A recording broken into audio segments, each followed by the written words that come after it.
Hello and welcome.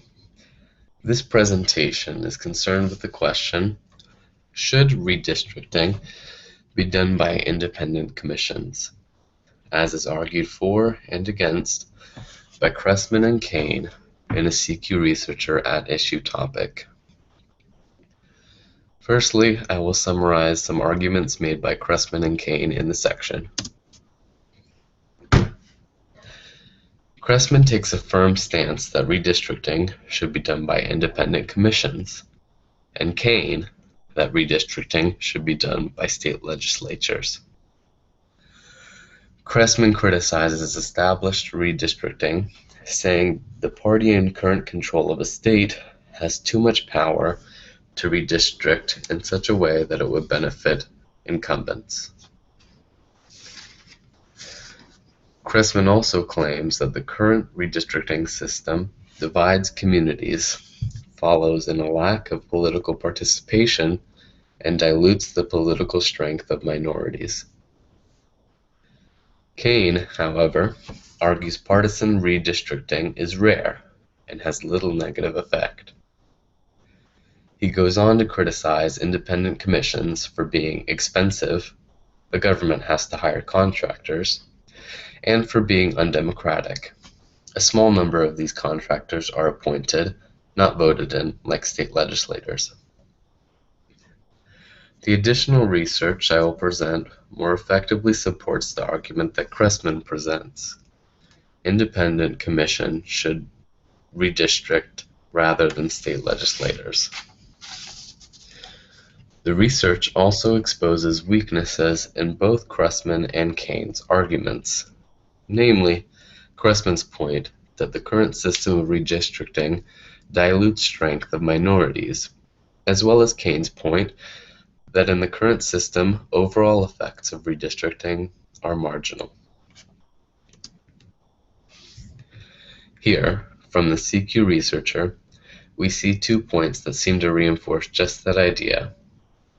Overall effects of redistricting are marginal. McDonald's claims independent commissions haven't stopped any partisan gerrymandering, and personally downplays the idea that incumbents' win ratio is based at all on redistricting. These points support Kane well, and Kane's argument well, but how do they hold up in the face of election results?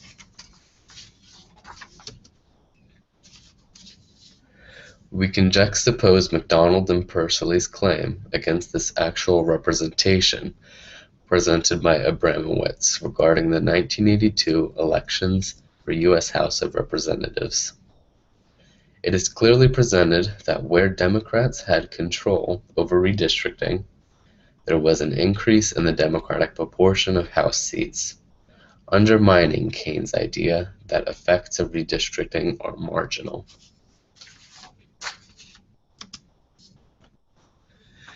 The CQ researcher itself also provides additional data relating to the effectiveness of redistricting. The fact that 1 out of 53 seats changed over an 8-year period is solid evidence that gerrymandering along partisan lines does have a vast effect on the political makeup of the House. Illinois' 4th District was created to enhance the representation of Latinos in Illinois who may not have been given a voice under redistricting by an independent commission. I believe this negates one of Cressman's points. Redistricting by state legislature dilutes minority political power. Gerrymandering is clearly useful in providing minorities with a voice and a clear representative that can voice their concerns. State legislators have a vested interest in making sure gerrymandered districts like this live on, but independent commissions may be more liable to base districts on less partisan criterion. We see here additional conflicting evidence against Cressman's idea that gerrymandering by state legislatures dilutes the power of political minorities. Florida's District 3 provides North Florida with an African American representative where one would have not existed previously. It is worthy to evaluate for these hodgepodges of districts whether an elected official truly represents all of these citizens of multiple cities, but it is undeniable that it provides minorities with a stronger political voice than redistricting geographically around cities, as an independent commission is more inclined to do. To invoke an interesting modern example of a potential independent commission system, we can look at an act that was introduced in April this year, unsurprisingly written by a representative from California, one of the states where independent commissions for redistricting are the most supported. Included here are some of the basic components of the act, most influential of which is the stipulation that congressional districts should follow geographic boundaries and county lines, a clear defense against potential gerrymandering. This has negative implications for special interest minority groups such as Latinos and African Americans, potentially worried about underrepresentation, but also more positive implications overall, because it could spell the end to partisan gerrymandering, by which a party can forcibly maintain control of a state unfairly.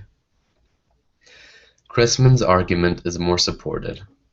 Independent commissions should be in charge of redistricting, but the principal pitfall to avoid is the lessening of the political representation of underprivileged minorities, which could be assisted with gerrymandering.